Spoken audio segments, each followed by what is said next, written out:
Donald Trump ने एक हफ्ते में दुनिया की राजनीति में बड़ा भूचाल ला दिया है। जहां उन्होंने रूस के राष्ट्रपति व्लादिमीर पुतिन को लेकर नरम रुख अपनाया, वहीं दूसरी तरफ यूक्रेन के राष्ट्रपति वोलोदिमीर जेलेंस्की पर तीखे हमले बोले। उनके हालिया बयान न केवल अमेरिका की विदेश नीति पर सवाल खड़े कर रहे हैं, बल्कि रूस यूक्रेन युद्ध पर भी असर डाल सकते हैं। ट्रंप ने दावा किया कि पुतिन पूरे यूक्रेन पर नियंत्रण नहीं चाहते, बल्कि युद्ध को जल्द खत्म करना चाहते हैं। ट्रंप ने यह भी कहा कि बहुत जल्द रूस यूक्रेन के बीच युद्ध विराम हो सकता है। इससे पहले भी ट्रंप ने कहा था कि पुतिन से उनकी बातचीत हुई है और उन्होंने युद्ध खत्म करने पर सहमति जताई है। लेकिन ट्रंप की जेलेंस्की को लेकर नाराजगी तब सामने आई जब उन्होंने यूक्रेनी राष्ट्रपति को डिक्टेटर विदाउट इलेक्शन करार दिया। उनकी ये प्रतिक्रिया जेलेंस्की की उस टिप्पणी के बाद आई जिसमें यूक्रेन के राष्ट्रपति ने ट्रंप पर डिसइंफॉर्मेशन स्पेस में काम करने का आरोप लगाया था। गौरतलब है कि अमेरिकी राष्ट्रपति डोनाल्ड ट्रंप का सबसे बड़ा चुनावी वादा था कि वो सत्ता में आने पर रूस और यूक्रेन युद्ध तुरंत प्रभाव से रुकवा देंगे। लेकिन ऐसा लग रहा है कि यूक्रेन युद्ध रुकवाने से ज्यादा ट्रंप की मंशा यूक्रेन के राष्ट्रपति वोलोदिमीर जेलेंस्की को पद से हटाने की है।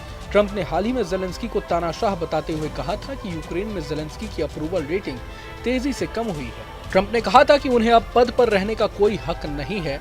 ऐसे में ट्रंप चाहते हैं कि जेलेंस्की को पद से हटाकर किसी नए चेहरे को सत्ता में बैठाया जाए। सऊदी अरब में रूसी प्रतिनिधि मंडल के साथ बैठक भी की गई, लेकिन यूक्रेन को अमेरिका ने आमंत्रित नहीं किया। यूक्रेनी राष्ट्रपति जेलेंस्की इस बात से नाराज हो गए और कहा कि यूक्रेन को भरोसे में लिए बिना अमेरिका और रूस के बीच होने वाली किसी भी डील को वो स्वीकार नहीं करेंगे। डोनाल्ड ट्रंप संभवतः इसी मौके का इंतजार कर रहे थे और इसके बाद वो जेलेंस्की पर बरस पड़े। उन्होंने कहा कि 3 साल से चल रहे युद्ध को जेलेंस्की ने रोकने का क्या प्रयास किया। युद्ध की शुरुआत जेलेंस्की ने ही की। वो यूक्रेन में चुनाव नहीं कराना चाहते। बिना चुनाव के वो तानाशाह बने रहना चाहते हैं। अचानक इस तरह के हमले से यूक्रेन हतप्रभ रह गया, क्योंकि पूर्व राष्ट्रपति जो बाइडेन के समय तक उसको भरपूर नैतिक और सैन्य समर्थन अमेरिका से मिल रहा था। असल में ट्रंप का कहना है कि युद्ध के नाम पर बाइडेन ने यूक्रेन को $300 अरब की मदद दी, लेकिन बदले में उन्हें कुछ नहीं मिला। ट्रंप का स्पष्ट तौर पर कहना है कि यदि अमेरिका की मदद चाहिए तो यूक्रेन को बदले में कुछ देना होगा। जानकारों का तो मानना है कि ट्रंप की नजर यूक्रेन की खनिज संपदा पर है। यूक्रेन में टाइटेनियम, लिथियम, ग्रेफाइट के विशाल भंडार हैं। ये खनिज सेमीकंडक्टर, बैटरीज और हाईटेक उपकरणों के निर्माण में जरूरी है। यदि अमेरिका को ये टाइटेनियम मिल जाए तो उसकी इस मामले में चीन और रूस पर निर्भरता कम हो जाएगी। इसलिए ही युद्ध में समर्थन देने के एवज में ट्रंप ने जेलेंस्की से यूक्रेनी खनिज भंडार में 50% हिस्सा मांगा। जेलेंस्की ने इस अनुरोध को ठुकरा दिया। बस इस बात से ट्रंप नाराज है। अब ट्रंप का गेम प्लान क्या है ये जान लीजिए। 2024 में यूक्रेन में चुनाव होना चाहिए था, लेकिन युद्ध के कारण 2022 में वहां पर मार्शल लॉ लगा है। इस कारण वहां के प्रावधानों के तहत तय सीमा पर चुनाव नहीं हुए। जब तक युद्ध की स्थिति रहेगी और मार्शल लॉ लगा रहेगा तो ये व्यवस्था बनी रहेगी, यानी जेलेंस्की बिना चुनाव के सत्ता में बने रहेंगे। ट्रंप का मानना है कि जेलेंस्की को डील करना कठिन काम है, इसलिए उनको बदला जाना चाहिए। ट्रंप की रणनीति है कि यदि यूक्रेन में चुनाव करा लिया जाए तो आज की स्थिति को देखते हुए जेलेंस्की सत्ता से बाहर हो सकते हैं, क्योंकि उनके नेतृत्व में यूक्रेन को रूस के खिलाफ कोई बड़ी कामयाबी नहीं मिली है।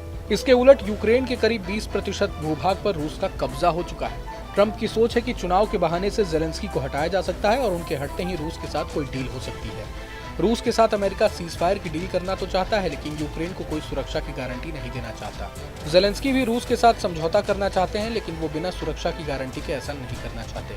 बस यही पेंच है जिस कारण मामला फंस गया है। इन बातों के कारण ही ट्रंप को लगता है कि जेलेंस्की को हटाए बिना सीजफायर वाली बात नहीं बनेगी। लिहाजा जेलेंस्की से छुटकारा पाने की चाल चली जा रही है। ऐसे में सवाल उठता है कि जेलेंस्की की जगह वो कौन से चेहरे हैं जिन्हें यूक्रेन की बागडोर दी जाए। इनमें सबसे बड़ा नाम यूक्रेन के पूर्व राष्ट्रपति पेट्रो पेरोशेंको का है।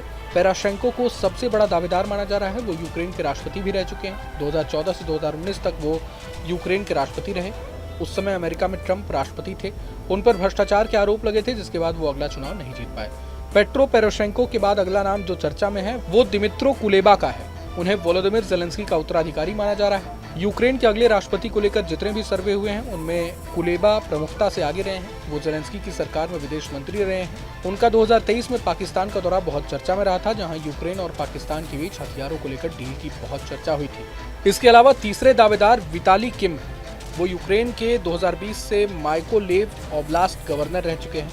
वो यूक्रेन के बड़े कारोबारी भी हैं। 2022 में जब रूस ने यूक्रेन पर हमला किया तो किम ने माइकोलाइव की रक्षा में काफी अहम भूमिका निभाई थी। उनके नेतृत्व में रूसी सेना के कई हमले असफल रहे थे। हालांकि रूस यूक्रेन युद्ध मामले में कीव के प्रति बदले अमेरिका और राष्ट्रपति डोनाल्ड ट्रंप के नजरिए के खिलाफ ब्रिटिश प्रधानमंत्री कीर स्टारमर ने जेलेंस्की का समर्थन किया है। पीएम कीर स्टारमर ने अमेरिकी राष्ट्रपति डोनाल्ड ट्रंप द्वारा यूक्रेन के राष्ट्रपति को तानाशाह कहे जाने के तुरंत बाद एक फोन कॉल में यूक्रेन के राष्ट्रपति व्लादिमीर जेलेंस्की को समर्थन देने की पेशकश की। लेकिन जानकारों का मानना है कि अगर सच में अमेरिका ने जेलेंस्की को पद से हटाने का ठान लिया तो शायद ही कोई यूरोपियन देश अपनी आवाज उठाने की हिम्मत करेगा। बहरहाल अब जेलेंस्की का क्या होता है ये तो वक्त के साथ ही पता चल पाएगा। लेकिन पूरे मसले को लेकर आप क्या कुछ सोचते हैं हमें कमेंट बॉक्स में जरूर बताएं। अगर आपको ये वीडियो पसंद आए तो लाइक करें और चैनल को सब्सक्राइब करें।